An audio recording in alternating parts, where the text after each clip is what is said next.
Il est de retour.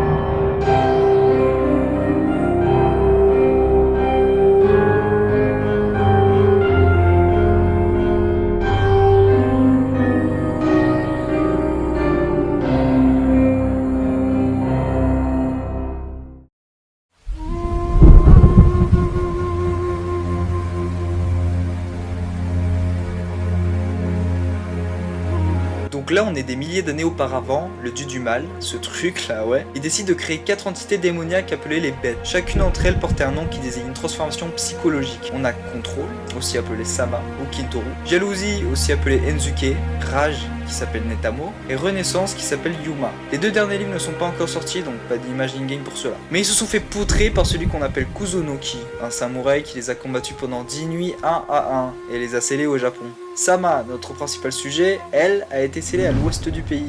Mais vous vous en douterez, Kuzonoki ne s'en est pas tiré comme ça, car elle avait pris sa fille en otage. Kuzonoki n'avait donc pas le choix, il s'est sacrifié et s'est fait posséder par Kintoru. Il était à présent sous son contrôle, et sa fille s'est à son tour transformée en poupée pour Kintoru.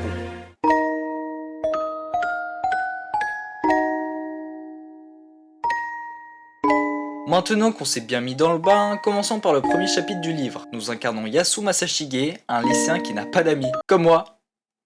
Blague à part, notre première quête est de retrouver nos amis disparus dans notre lycée, la Quinta. En arrivant au lycée, nous devrons suivre des traces de pas ensanglantés qui nous conduiront à une clé pour ouvrir l'arrière du gymnase. C'est là où nous tomberons nez à nez avec un arbre Sakura qui n'a normalement rien à faire ici. En quête de réponse, nous entrerons dans une salle où se tiendra une femme portant une robe blanche et le chapeau de Luffy. Cette femme disparaîtra quelques instants après, laissant une clé derrière elle qui nous permettra d'ouvrir la porte d'un sous-sol qui mène à un tunnel long et sombre. En sortant de ce tunnel, on traversera un long chemin droit, composé de commerce japonais. Vraiment très sympa cette partie du jeu d'ailleurs. Suite à ça, nous traverserons un pont en bois, on se mangera un sale screamer avant de rentrer dans le labyrinthe connu sous le nom de la maison de la mort.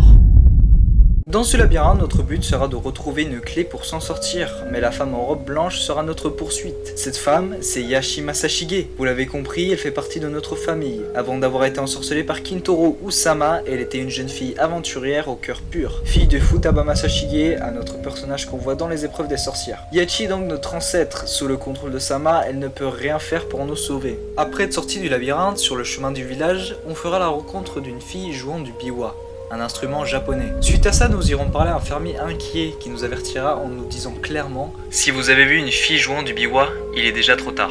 Après la conversation, notre petite promenade continue dans un chemin rempli de statues de femmes toutes identiques. Attention, car certaines d'entre elles bougent et n'hésiteront pas à tuer. Ces statues sont à l'effigie de Shizu Masashige, un autre membre de la famille Masashige. Quelle grande famille, dis donc! Après s'être échappé de Shizu, nous entrerons dans une maison où on peut voir une femme par la fenêtre qui disparaîtra soudainement. Notre but sera de descendre dans la maison par un grand fossé afin d'atteindre l'hôtel. En rentrant dans l'hôtel, nous rencontrerons d'abord un PNJ qui se démarque des autres. Hamburger 33CE, SE, enfin je sais pas comment on dit, est allée au sol en chaise roulante. Elle nous dira que c'est la faute d'elle, une entité maléfique reliée à un mythe japonais. Elle nous prévient que c'est impossible de s'échapper de cet hôtel, car elle a déjà essayé maintes fois. Après avoir pris l'ascenseur, nous rencontrerons une deuxième fois la fille au biwa. Son nom est Biwaki et son histoire, je vous la raconterai plus tard dans la vidéo, donc restez jusqu'à la fin s'il vous plaît. Après l'avoir esquivé, un deuxième labyrinthe nous est présenté. Et dans ce labyrinthe, cette entité démoniaque dont Hamburger nous a parlé va nous poursuivre et essayer de nous tuer. Cette entité est en réalité Kuriko Masashige, un autre ancêtre sous le contrôle de Sama. Après avoir réussi à sortir de cet hôtel, le premier chapitre prendra fin.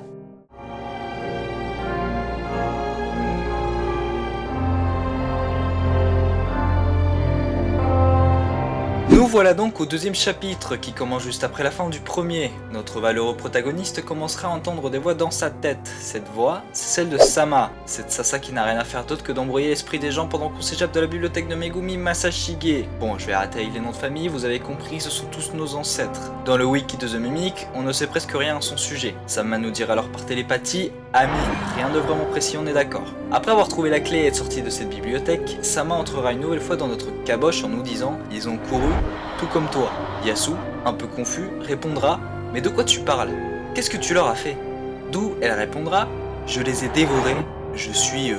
On découvre alors que les amis disparus de Yasu se sont fait dévorer par Sama, cette grosse connasse. En continuant notre périple, nous sortons dans un jardin où Sama dira « On rencontre Ami ».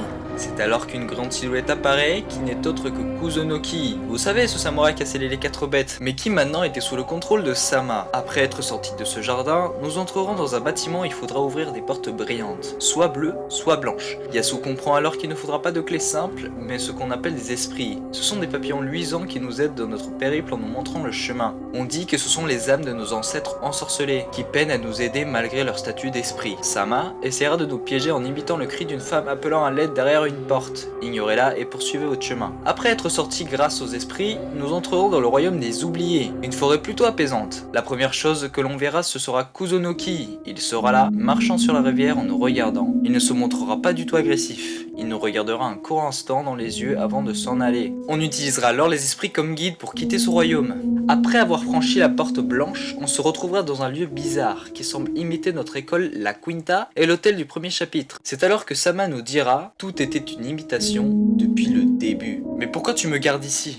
Tu paies pour les péchés de tes ancêtres. » On se retrouve alors dans un lieu bien étrange, comme un hôpital. À peine arrivé, un screamer nous tombe dessus, celui d'une poupée de Sama. Et ce personnage est très important, car elle, c'est Shaku, la fille de Kuzunoki, de son vrai nom Hirosa. C'est avec elle que tout a commencé. En 1607, Hirosa frôle la mort. Pour la sauver, son père Kuzunoki conclut un pacte avec un dieu de la mort. En échange, Hirosa reçoit la flamme blanche, un pouvoir sacré destiné à combattre les ténèbres dans le futur. Mais ce don se transforme rapidement en cauchemar. Kuzunoki, obsédé par l'idée de sauver son village et son honneur, croit devoir lui fendre les pommes pour activer la bénédiction. Hirosa perd son sang, tombe malade, devient pâle, comme une poupée, tandis que les villageois consomment son sang infecté sans le savoir. Pour tous, elle est une élue. Pour elle est une victime. Pendant plus de 14 ans, elle endure, jusqu'à comprendre que son propre corps ne lui appartient plus. Trop faible pour se rebeller, elle cherche désespérément de l'aide. C'est alors qu'elle rencontre Kintoru, ou Sama. Un pacte est conclu, mais Sama l'a trahi. Hirosa est maudite, son cou brisé et son corps transformé en poupée, symbole ultime de la vie qu'on lui a volée. Nous devrons alors trouver une clé dans l'hôpital pour ensuite trouver un esprit bleu afin de s'en échapper, et cet esprit est gardé par un autre personnage appelé Shack Abomination. On est d'accord, il est pas très beau. Après être sorti de l'hôpital,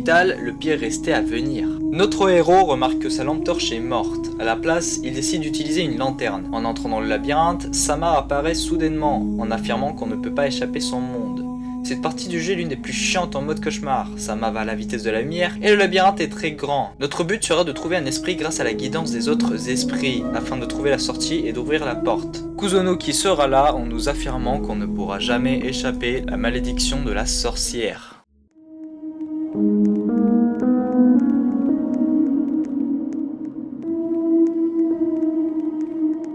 Après s'être échappé du labyrinthe de Sama, on se retrouve au bord d'un marais. Il faudra traverser ce marais afin d'atteindre une caverne qui cache une maison. Dans la maison, il y aurait une ambiance pesante, comme si quelqu'un nous observait. Après une série de codes à retrouver pour ouvrir les portes, nous ferons la rencontre de Kaito, qui est personnellement mon personnage préféré de ce livre en termes de chara-design. Kaito Masashige est né pendant la période d'Edo. Il travaillait en tant que pêcheur et musicien pour nourrir sa fille Biwaki, vue précédemment dans le premier chapitre. Un jour, pendant qu'il naviguait, Kaito tomba sur une femme mystérieuse qui était inconsciente. Il décida de l'aider. Et pour le remercier, cette femme lui offrit un biwa, cet instrument japonais dont je vous ai parlé. Petit extrait de l'instrument par Kaito.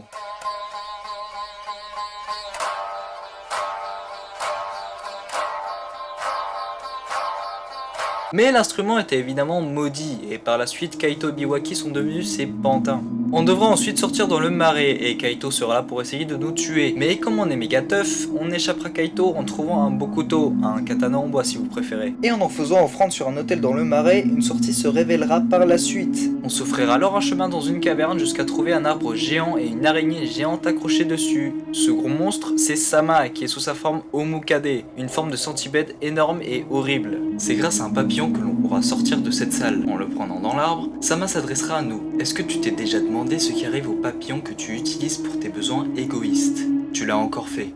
Tu as encore sacrifié l'un de tes amis. Arrête de mentir, sors de ma tête. Après être passé, nous nous retrouvons dans une minka, une maison. Il faudra faire 3 offrandes à la statue de Bouddha pour pouvoir passer dans la salle scellée par des chaînes. C'est dans cette salle que Mihari fera son apparition. Mihari est aussi la fille de Kaito et grande sœur de Biwaki. Elle est partie avec sa mère lors du divorce de ses parents. Elle est devenue Maiko, une apprentie geisha pour subvenir aux besoins de sa mère et elle. La malédiction est tombée sur elle due au sang de son père. On ne sait pas ce qui est arrivé à sa mère. Dans sa forme ensorcelée, elle a l'air d'avoir un gros complexe physique dû aux phrases écrites sur les murs. Am I pretty? Signifiant suis jolie. Après avoir brûlé son âme en sonnant les 5 cloches dispersées dans la maison, Kintaro nous qualifiera de meurtrier. C'est vraiment l'hôpital qui se fout de la charcuterie, les gars. Yasu obtiendra une clé qu'on utilisera pour ouvrir une porte menant à un couloir rocheux. En sortant de ce genre de tunnel, Sama nous accueillera chaleureusement sous sa forme Umukade. Nous devrons résoudre des casse-têtes repartis sur la map, mais attention à Sama qui va super vite, le monstre le plus rapide du jeu littéralement. Après avoir tout complété, une caverne ouvrira ses portes révélant les monstres qu'on a rencontrés dans les chapitres précédents. Ce sont mes pantins et tes ancêtres qui t'ont lié à cette malédiction. En sortant de la caverne, nous retrouvons notre maison. Yasu est très confus, on est de retour à la case départ, nous ne sommes pas encore sortis du monde de Sama.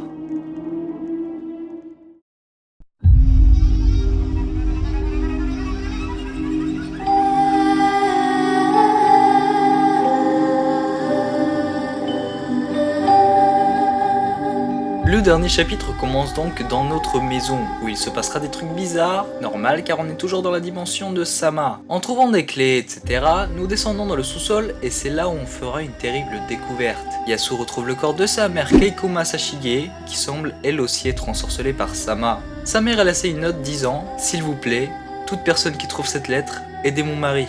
Je ne sais pas où il est allé, j'ai perdu connaissance et la chose suivante dont je me souviens, c'est que je me suis réveillé dans le sous-sol de ma propre maison. Je perds lentement la vue. Je suis coincé ici depuis 30 jours maintenant.